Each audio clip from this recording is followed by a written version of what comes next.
Hi, let's dive into the 30-day rebuttable presumption in credit risk assessment. This guideline plays an important role in determining when lifetime expected credit losses or ECL should be recognized.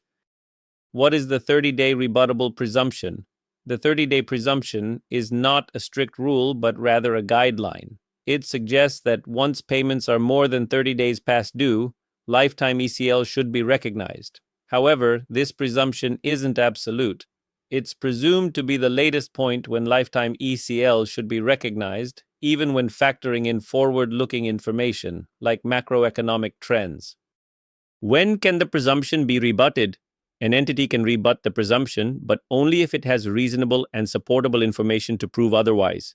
For instance, say a borrower's payment is overdue because of an administrative delay, not financial difficulty.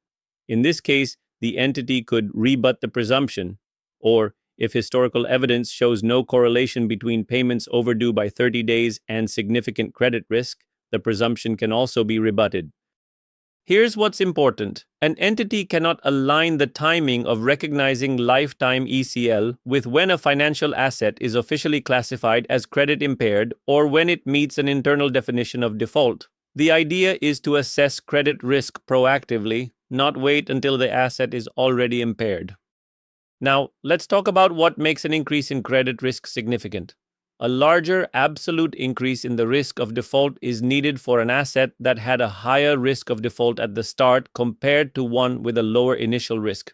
For example, an absolute change of 2% in the probability of default will be far more significant for an asset with an initial PD of 5% than one with 20%. The same logic applies to longer-term versus shorter-term financial assets. For a long-term asset, a larger increase in default risk is needed to be considered significant. Thanks for watching.